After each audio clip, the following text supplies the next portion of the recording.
On! Bibigyan tayo nito. What's up? What's that? Kasi pag may nagahal ng...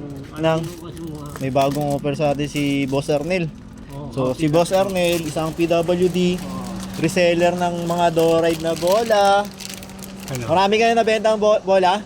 Tatlo na. Tatlo na? Oo. Oh, oy, may house and lot pa binibenta. Ayun, oo. Di ba, swap na lang tayo bola tsaka dito. House and, yung bola tsaka bahay.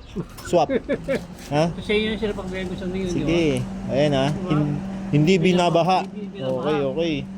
So nag-iikot dito si Boss Arnel dito sa Buong Marikina, San Mateo hanggang Antipolo. Diba? Kainta. Sa may San Isidro. Dito lang, di ba? Oo, dito lang yun eh. Kay Loyola. Oh, Loyola. Binigilibing.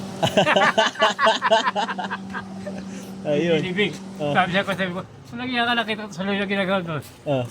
May binilibing ko lang, nagbibenta ko lang. Dablo, kinalaman ko ng guardia. Kasi bawal magtinda.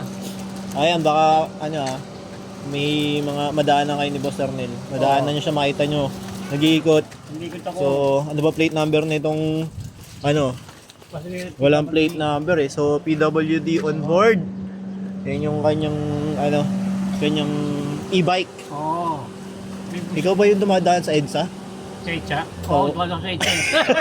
Sakay talaga. Sa EDSA, dumadaan sa EDSA eh. Wala, nakati sa akin yung mga... Wala. Yung pinapasin. Kung sakit yung pago. Ganun. Inaano ko sila yung mga polito ng checkpoint. Sir, peanut butter. Binabenta mo ng peanut butter. Bili sila lahat. Yun. Pag isa, sabi-sabi, bibili. Diba? Diba? Okay, sir. Sige. Ingat. Sana may may cold cuts pa dito si Boss Arnel. Meron siyang may garlic longganisa, may bacon. Ang bacon. Wala siyang ngayon. Wala siyang peanut butter ngayon. Wala peanut butter, wala pang ulan eh. Diba? Okay ha? Sige. Alam niyo na. ha? Sige. Yaman yan ah. Yaman siya, di ba? Ha?